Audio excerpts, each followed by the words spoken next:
Welcome to the fifth class. We're That's right. halfway through now of this course on social transformation, how social transformation occurs.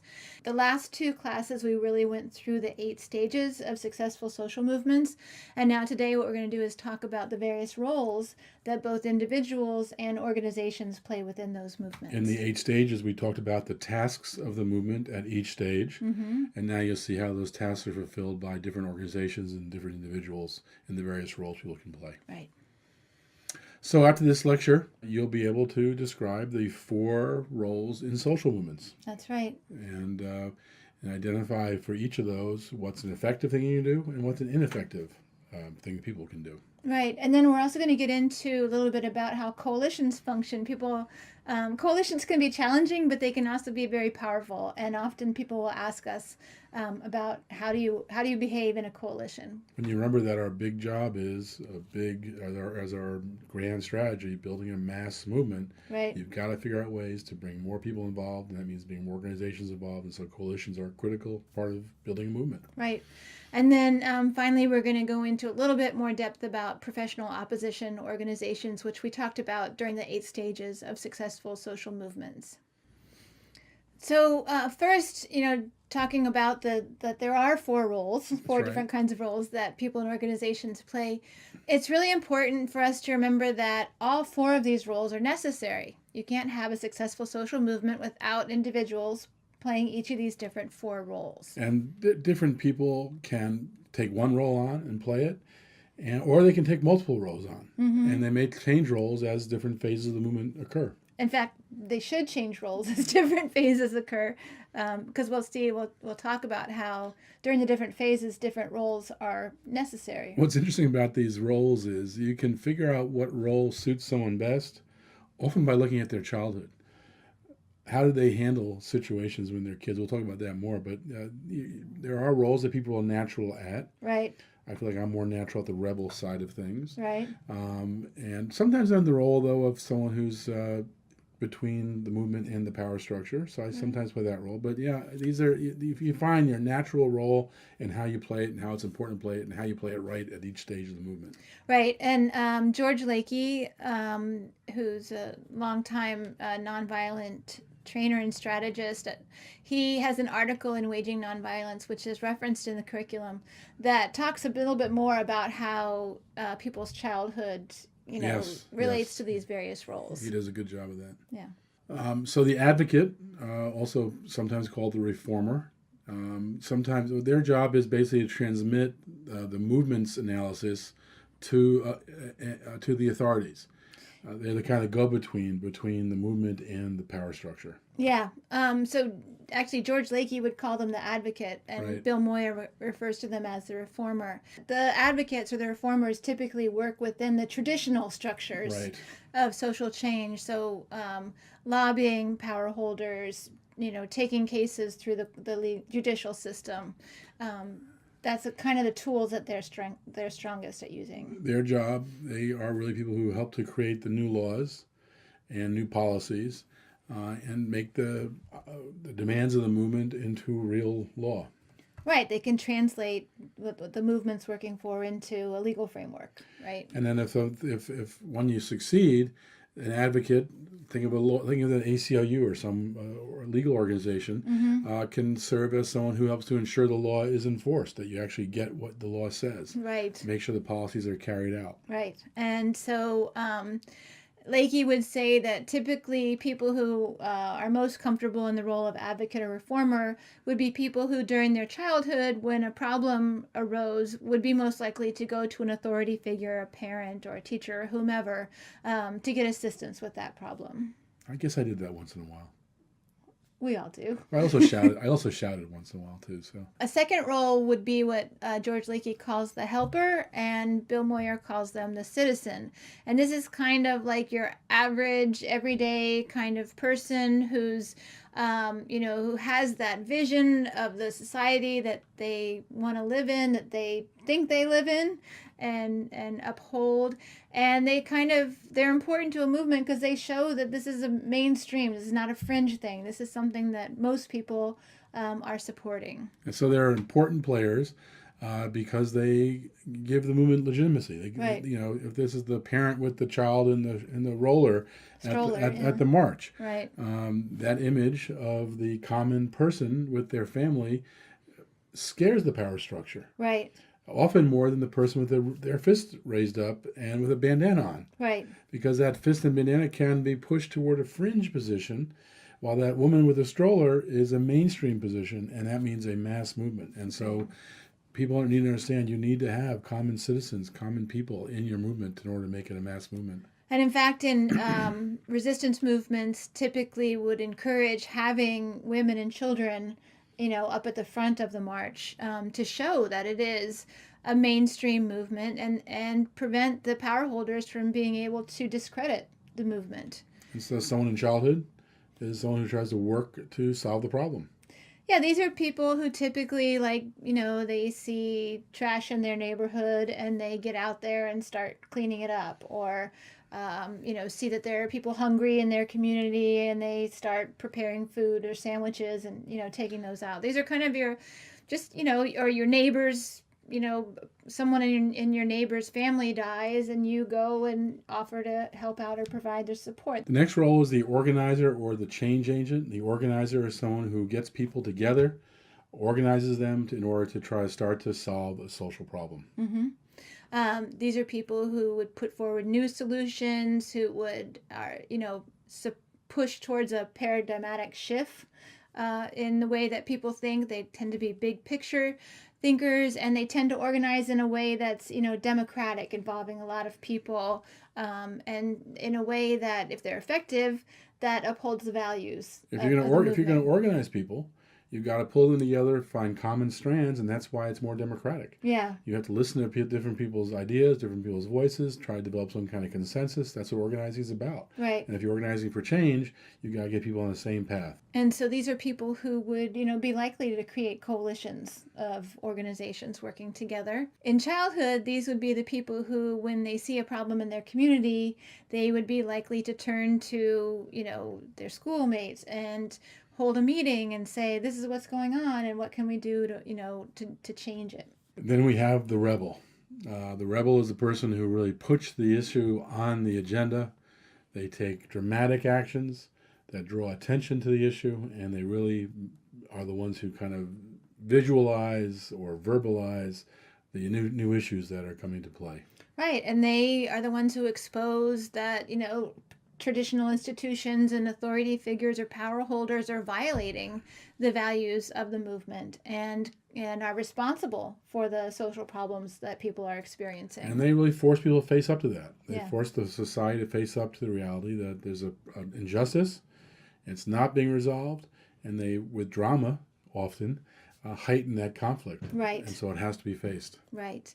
And rebels are people who believe strongly in democracy, in people having a voice and a say in their communities. So a typical, as a child, a person who's a rebel would see a problem that's going on and they would point, look over there, look, this is, I can't believe this is happening. Yeah, they would. How is this allowed? Yeah.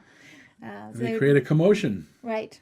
So this is a really helpful chart because it looks at the 4 different roles that people can take on within social movements and lists the different characteristics of whether people within those roles are being effective or are being ineffective. And so let's take a little bit of a look at that. Let's start out, as we went through these, we'll start out with the reformer.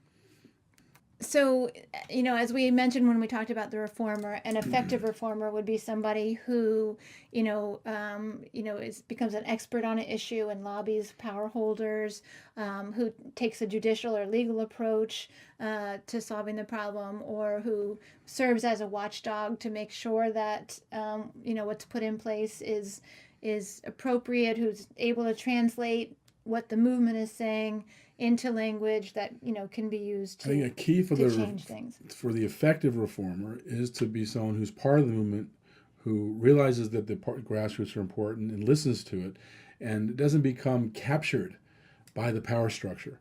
Right. The ineffective reformer, I think, is captured by the power structure and listens to their voices and believes their voices more than they believe the movement's voices. Right. And so rather than translating for the movement to the power structure, the ineffective one goes the reverse. Right.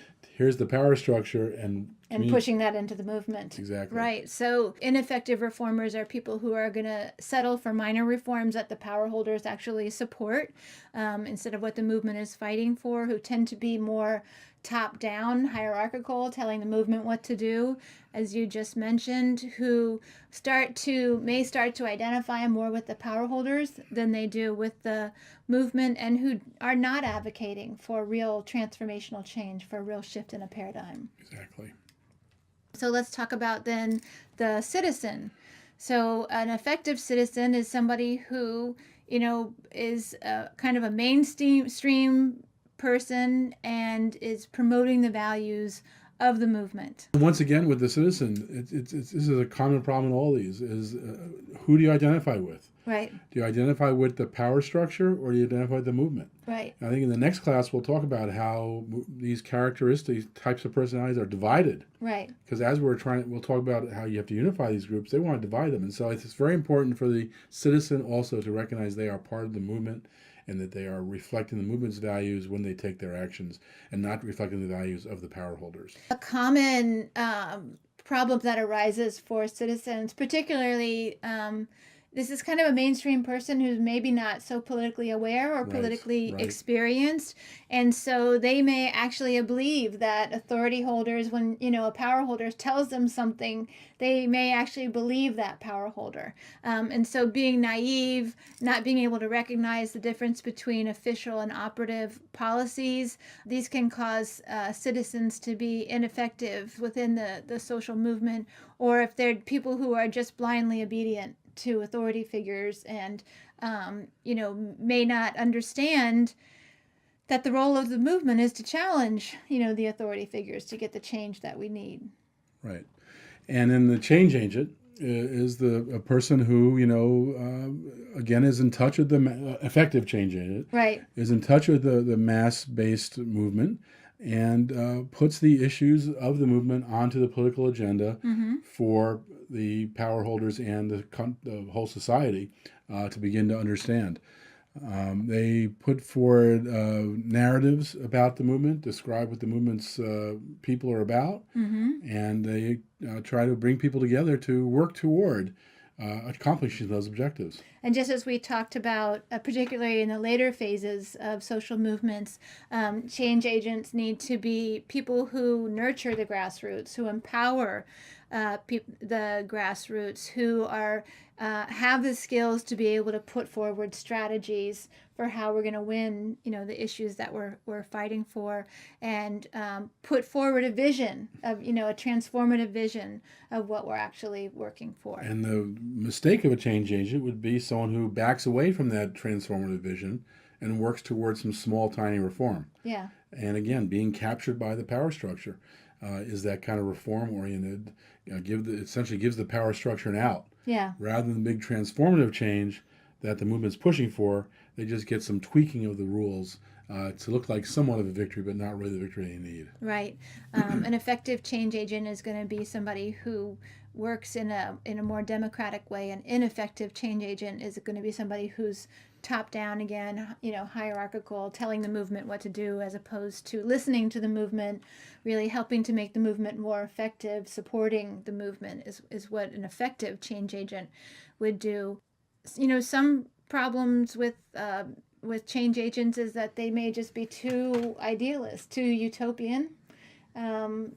It's funny, they can be either too utopian or too reformer. Right, right. You got to find that right middle ground. Exactly. And they have to be people that are able to respond to the needs of the activists and listen to the activists. That's important. That's consistent, I think, for all these categories. Yeah. Remember, you're from the movement, you're part of the movement, you're not part of the power structure. Right. And one thing we have, we talked about official versus operative policies. We didn't talk really about real versus false solutions. And it's kind of I guess it's very similar to official and operative policies. But, a false solution is something that would be like a minor reform, or a reform that actually doesn't get at the roots of what the problem is that you're trying to address. And a real solution is something that really gets at those roots of the problem and solves it. So if you think about healthcare, you know, a real solution to healthcare that we talked about is some sort of a single payer system, some sort of universal, publicly financed healthcare system that takes a profit out of health. A false solution would be something that's, you know, sounds good, like maybe we're going to give, you know, more insurance to more people, but actually keeps the same system in place that's causing the problems that we have. You run into this in the climate movement, you know, where what we really need is decentralized renewable energy, and what people are putting forward are gas as a bridge fuel or cap and trade policies, market kind of policies to the energy problem. And so, you know, an effective change agent is going to be pushing for and fighting for real solutions, and an ineffective one would be, you know, promoting these false solutions. And then there's the rebel. Right. The major job of the rebel is to show the problem, to draw attention to the issue through protests and demonstrations, through, you know, saying, you know, pointing at the issue and being angry about it and drawing the public's attention to it so that they can't ignore it any longer. Right. An effective rebel is going to be targeting the power holders and the institutions that are part of creating this problem. Again, they need to be people who understand how to use strategy and how to choose tactics that are going to be effective. And a typical rebel is somebody who is, you know, willing to be brave, you know, to go out there and do it, to take some risks and inspire other people to do the same. And I think a rebel's role also is the one you talked about, how it's important for the reform and the system all to be part of the movement and not fall into the trap of becoming part of the power structure. A rebel, I think, doing their job right will help the movement stay on track. Right. Because they keep pointing to the injustice. Right. No, the injustice is not that people can't pay for insurance. The injustice is that we don't that we treat it as an insurance-based system. Right. We need to get rid of the insurance industry. Right. Or the injustice, you know, is not that someone is getting a fine for reform of decriminalization of marijuana. It's still against the law. Right. People are still facing arrest, even if Right. they're going to get a fine and Right. not go to jail. Right. And so the reformer is someone who's true to the value and really can help to pull, if they do it well. Yeah. Now, if a reformer gets too aggressive. I just want to say that's called a position of principled dissent. Right, good and point. And that's a huge role. That's a task of the effective rebel. That's the effective movement as well. Right. And the rebel also is someone who, if they go too far and are too aggressive in their shouting at a problem, or you know, and move toward violence, for example, or even some kinds of property destruction, they can actually divide the movement. Mm-hmm. And so an ineffective rebel is almost too rebellious. Right. And so there's limits on how far a rebel can go in kind of heightening the conflict. Right. Right. You're not trying to alienate people or frighten them. Well, you might want to frighten the power holders a little bit, but you're not trying to frighten the people that are involved in the movement.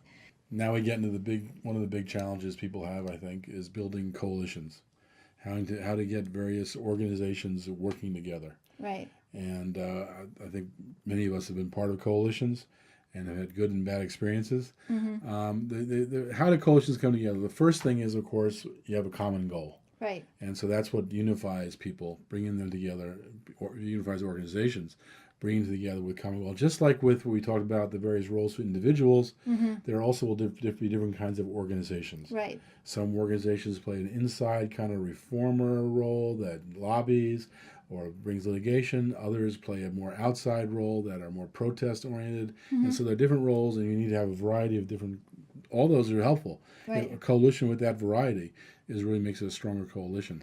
And you may find that you may have a coalition of groups that don't agree on everything. That's right. But they do agree on whatever the issue is that you're fighting. I think about when we were working to stop the Trans-Pacific Partnership.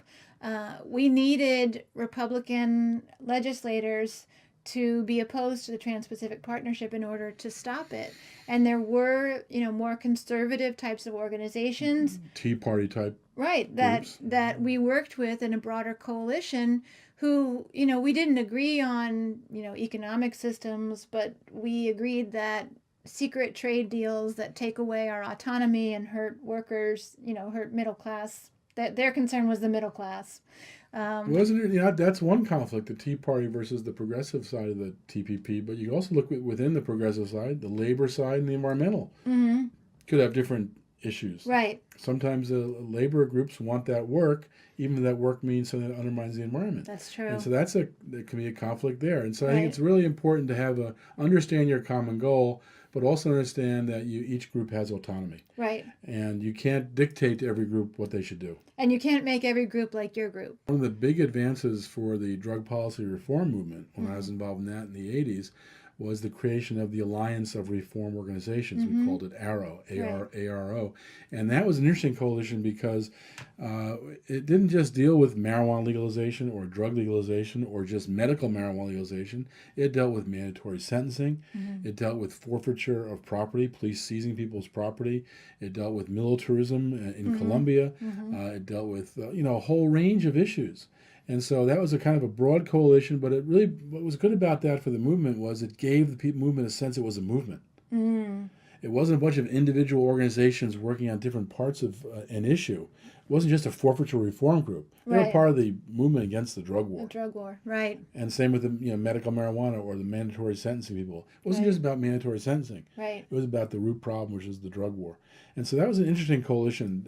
It really helped. The coalition almost helped to create the movement. Yeah. I think that's kind of true in the TPP as well. Yeah. That with the coalition that brought together food, water, healthcare, medicine, Internet freedom. labor, Yeah. internet, environment, Right.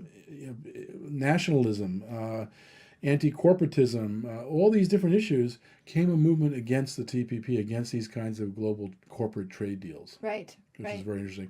We also saw, I think one of the things that really is important about movements is that last point of this slide, which is about optimizing the strengths of each group. Right. I think we saw that pretty effectively in the net neutrality movement. I was really impressed with the net neutrality coalition we worked with. There were people in that movement who weren't as radical as we were in our actions. Right. Like we occupied the FCC. They were not into an occupy. It was a kind of a foreign concept to them. But they didn't stop us. Right. They let us optimize our strength. Yeah. And when they saw our strength work, they helped it. They joined it. And I think about when, in the middle of that fight, we started to see kind of these front groups or existing groups like the NAACP, Right. who were taking money from the AT&T and other internet cable providers. right, and they were taking a position against net neutrality, and that actually went against the values of of the constituencies they were supposed to be serving. Yeah, especially communities of color that are so underserved in the media. Right. So then you saw groups, kind of more frontline media justice groups representing Black and Brown communities, Right. who took that on and took responsibility for pushing back against that narrative. They organized actions, they lobbied, and so that was their strength. That was who they were, what they represented, and they were the best groups to be representing that viewpoint and pushing back against And their that narrative. Their arguments were so strong. Their narrative was so strong because we were also going through the Black Lives Matter movement then. And so we know how important net neutrality was to that movement. Right. How the ability to take video of police brutality, how to take And video, share it widely on social media. how to take video of movements protesting in the streets Right. against a African American being shot. Right. I mean, it just without that, the Black Lives Matter movement wouldn't have existed. Because the media wouldn't have covered it, Media would not or have would have covered covered it. And typically, as we all see, when a person of color is shot by police, the media often plays a role to demonize that person or No justify question. their killing. No. And so the Black Lives Matter movement was able to push back and say, no, this is who this person really was, and this is what really happened. So if there was no net neutrality, then the service providers could stop that from going forward. Right. They could curtail the videos showing these realities. Or monetize it in a way that makes it out of reach for certain communities. And you also see it very much in the Palestinian struggle. Mm-hmm. It's critical because our media is so biased in favor of Israel. Right. Our corporate media is. That it's very hard to get the Palestinian narrative out. Yeah. Social media is really critical for able to show Israeli abuses of nonviolent Palestinian activists. Right.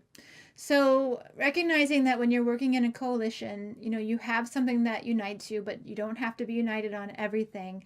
That you respect the different groups and you respect the roles that different groups play, and so allow them to have autonomy when necessary. That to be effective, it's important to have some sort of structure where you can communicate regularly and do some level of coordination. It doesn't have to be it should not be micromanagement, Right. but you do need to have some knowledge of what other groups are doing and maybe sharing of information that various groups will gain. And I think we did this a lot. I think we did it very well during the fight for net neutrality. I remember with Arrow, the Alliance for Reform Organizations, we would have, it was an ongoing coalition. We had a discussion list that would discuss issues constantly, but we'd have an annual dinner, maybe sometimes two, but at one of the national conferences, we'd have a time set aside where the Arrow group could meet.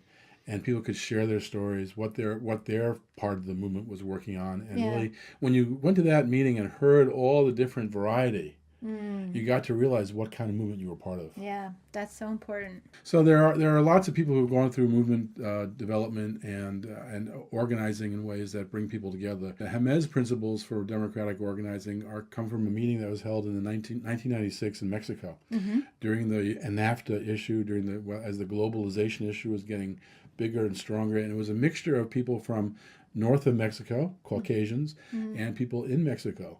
And so it was a diverse movement as far as ethnic backgrounds and racial backgrounds, but they were all together focused on this corporate trade agreements that were undermining their communities both in the United States and in Mexico. Right. And so they developed principles for democratic organizing that I think are useful for really any movement. Exactly. And I think the first step, of course, is be inclusive. Yeah. We talked very early on in these classes about how movements succeed. One of the key things about movements succeeding is diversity. Exactly. And so in order to be a diverse movement, you've got to be inclusive. You've got to respect each people's group, each people's background and experience, Right. and hear it and incorporate it into the narrative of the movement. Right. They believe, very strongly in bottom-up organizing. So again, being the nurturer, being the empowering of the grassroots, that bottom-up organizing is really essential. That's where the power comes from. Right. It comes from the grassroots. And then you also have to, in order to hear people and understand where they're coming from, you have to let people speak for themselves. Right. Too often we have people, often white males, who tend to dominate the floor, to try to speak for other people, and think they know, can speak because they are the superior male race. Right. And I think that it's very important to step back and listen and let people speak for themselves. Yeah. And they emphasize working together in solidarity. We've talked about this too. This is how the power holders defeat movements, is by dividing us. And so we have to recognize that we are a movement, be in solidarity, provide mutual support to each other. That solidarity is so important. And we'll talk about this in the next class when we talk about some of the obstacles that movements face. The rule on the other side is divide and control. Right. The rule on our side is solidarity. Unite. Exactly. Injury to one is injury to all. Right. We stand together, and so that's a constant pressure on the movement. Is dividing is the effort by the people in power dividing us, and so that's a key thing: solidarity and mutuality. Right. Building just relationships. So as you talked about, relationships of respect for each other. Treating each other appropriately. Is really important. And that's how you develop solidarity. Right. These things all work together. I mean, letting people speak for themselves, listening to their stories, building from the bottom up, being inclusive. All these things work together to develop a strong solidarity movement that can build on strong relationships. So that when the struggle gets difficult, people still stay together. And then finally, a commitment to self-transformation. So we live within a society that has systems and structures in place that, that push us towards hierarchical ways of living, of, oppressive ways of living.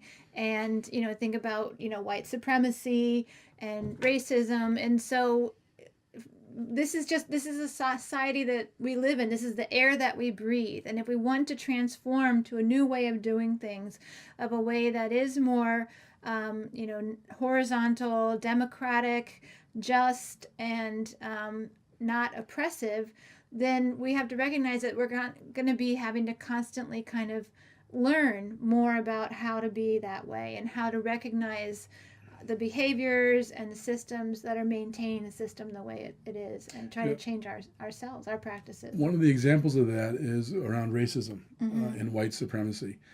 A lot of whites, as they learn about racism and learn about white supremacy and start to understand it better, as they listen to people from communities of color and understand the oppression that people face, they describe themselves as recovering racists because they know they were brought up in a racist culture. Right.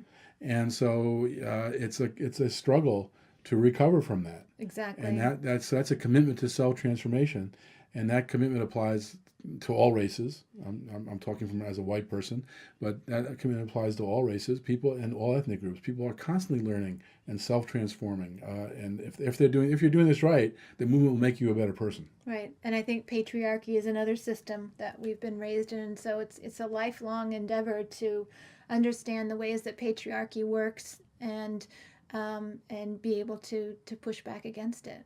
So when we're working within coalitions or organizations that are diverse and that are inclusive, there's going to be conflict. There's going to be times when there are conflict, and I think sometimes activists kind of freak out when that's happening. They're like, oh my God, now conflict, everything's going to fall apart.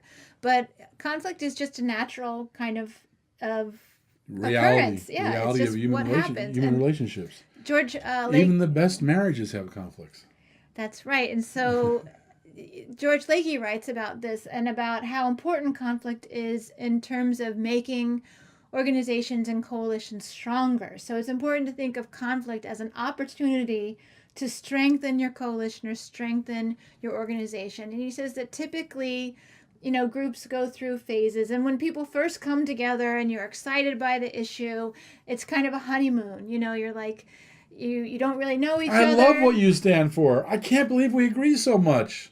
And it's like the first date, right? When you're like dating somebody, you're kind of guarding how you behave, and you're trying to put forward this image of yourself as somebody who's desirable.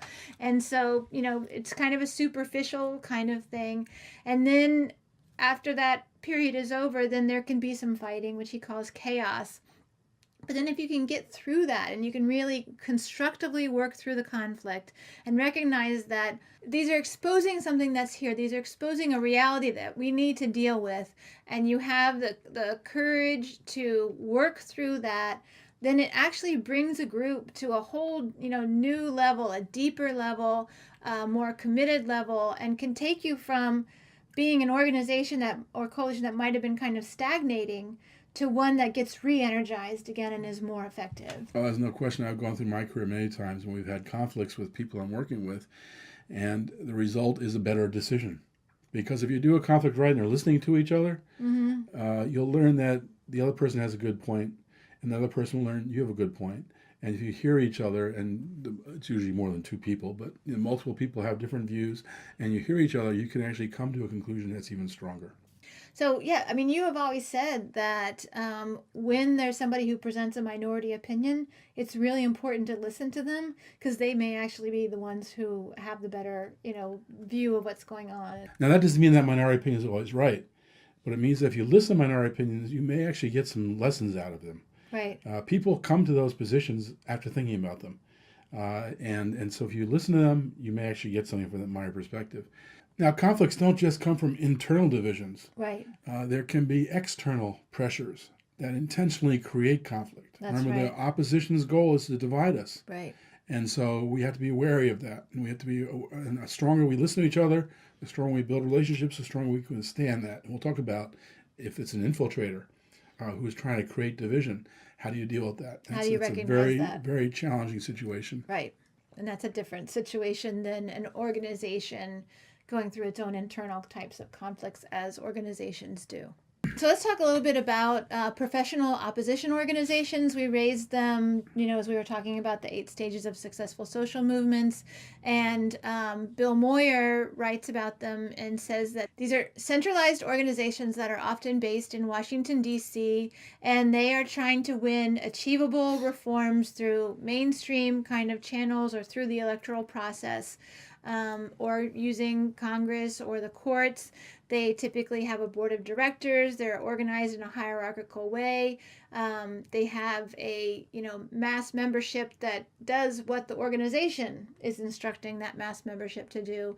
And he saw these organizations as not being effective, not having a lot of success, mainly because they're top down telling the movement, people what to do, as opposed to being more not horizontal and listening to what the movement is saying. Yeah, these organizations, to be successful, have to really break away from that view that they know best, Right. that they are the movement, Right. because they have 1 million members. Right. They spent 20 years building those 1 million members, and, Right. and those 1 million members do what they tell them to do. The move-on types, Or the Sierra Club that types. are told what to do. That it's not the grassroots telling the movement or the leadership what to do. It's Right. it's the reverse. These groups are ineffective when they don't realize that it's the movement that makes them successful. Right. They have more power if they break away from this hierarchical approach and listen to the movement, Right. because that's where the power comes from. Right. If you have a mass movement that's pushing an issue, then these organizations will be more successful, but only if they listen to the movement. Yeah, and it's important for a movement, especially if it's in like stage 5, 6, 7, that as it's starting to get more organized, that it resists becoming a professional opposition organization, that it recognizes that its power is in the grassroots, in nurturing and empowering that grassroots, and not, let's raise a bunch of money and open an office in Washington, D.C. and start meeting with, members of Congress. These are basically the reformer types, and if they are effective, they are very important in the movement. Right.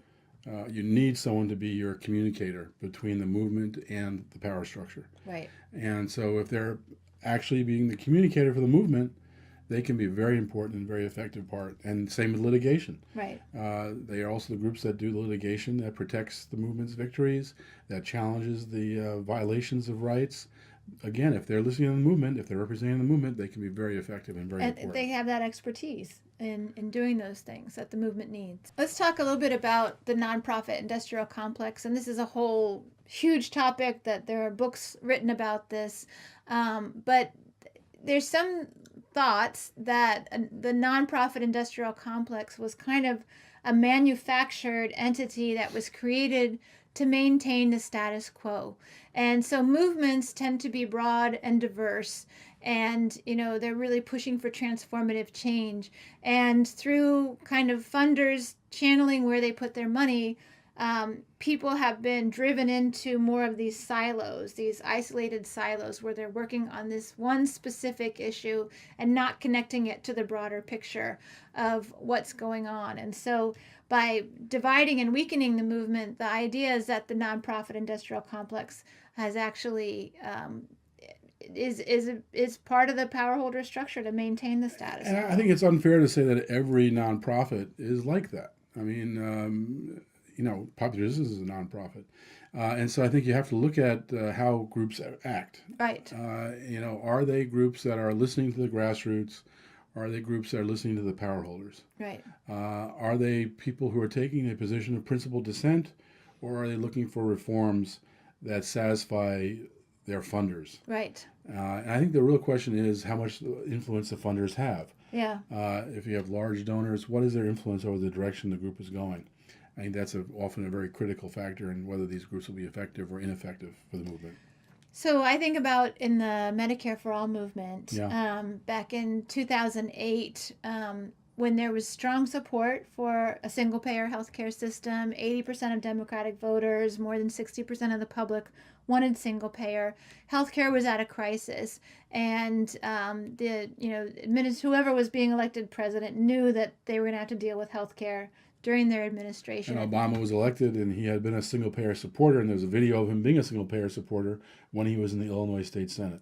Right, but the power holders brought together progressive organizations and created a new coalition, Healthcare for America Now, and it was named a similar name to an existing grassroots organization, Healthcare Now. And Healthcare for America Now was given tens of millions of dollars, I think $70 million, to advocate for whatever it was the Democrats were pushing for and not for single payer, even though their base, like MoveOn, at that time, MoveOn did a survey of their membership and found very strong support for single payer. But through this coalition, Healthcare for America Now, they were not allowed to work on single payer. And in fact, Jim Messina, who was the chief of staff for President Obama and later his campaign manager in 2012, would meet with the heads of these, these professional opposition organizations and bring their funders there and tell them, these are the things that you can do, these are the things that you can say, and if you don't, then we'll pull your funding. So that was one of the most effective divide and conquer strategies I think we've seen in movements. And it really set back for years. A lot of single payer activists fell for that, got pulled into that false solution. Right. And we're still living with it today. Yeah, exactly. So this is a chart that shows the various roles that different people and organizations can play throughout the various stages. The top line are the 8 stages of social movements, and then you have various lines through that showing the various roles of key groups at different times. You can see in the takeoff phase, stage 4, the big spike of activity for the rebels. That's the rebels' moment of glory, when they're really putting a new issue on the agenda and they're highlighting it, they're creating a crisis and a conflict that can't be ignored, and that's when they really get up to be the most important player in the movement. Right, and they may rise up again during stages 6 and 7 when there are trigger events and there's a need to really, put that issue into spotlight again. If we look at reformers, the ones who typically are translating the movement's needs to the power holders, as we would expect, they're going to take a much stronger role during 7 and 8 when they both, when we're actually getting that victory and then when we have to watchdog that victory. And that dotted line of the citizens really shows look how it goes up in stage 4. More citizens get involved in the movement, and that's almost a barometer of the national consensus. The citizens dotted line. You can see the national consensus growing in stage 5, 6, and really achieving its peak in stage 7. That's when the population is with us and more people are mobilized to take action, and that's the broad number of a mass movement, citizen revolt. Right, and then finally, the change agent, or the kind of the organizers, are going to be playing an increasing role kind of throughout, especially in 5, 6, and 7 when we're doing the work of kind of building the movement and empowering the movement. Yeah. I'd probably have the change agents at higher numbers. In stages, higher levels in stages 5 and 6. That's because that's where the real organizing role, when the movement's really getting some kind of form. And I think that's when the organizers play the most important role. They do, but I think one organizer can organize a lot of people. So that's true. You don't need everybody to be an organizer, but you do need those people who are thinking about how to bring people together, that have the skills to run effective meetings so that people are listened to, so that there's an agenda and things get done, people who understand strategy so they can help to create that long-term strategy, and to provide the training and skills for people who are going to be active in the movement. When you look at this chart, you think about how movements take years. And so stage 4, which is the uprising, and stage 6, which is majority support and building toward national consensus, those could be a decade apart. And a lot of those rebels in stage 4 can become, the citizens or the reformers in stages 6 and 7. As we said earlier, people can play different roles at different times. Yeah, and change agents too. I think, it's if an effective rebel would recognize that after stage 4, we don't really need that as much and would take on more of being a change agent. Right. And so people can take multiple roles. And if you think about this as a 20 or 30-year chart, you can really see how people can change their roles through their time period and through their lives. Right. Someone who's 20 years old in stage 4 can be 40 years old at the end of stage 6. Right. And that's a whole different kind of personality, different kind of phase of life that somebody's in. Right. So I think that's everything that we wanted to talk about today, with kind of the various roles that individuals and organizations can play in social movements. There's more reading that you can go to for, on the curriculum. And then in the next two classes, we're really going to get into kind of obstacles that movements run into, and understanding how to recognize those obstacles and what to do when they occur. And a lot of those obstacles will put these roles and these coalitions to the test. Right. If you're doing the roles and the coalitions right, you'll be stronger to handle those obstacles. Right. And we'll get into that in the next class. Yep.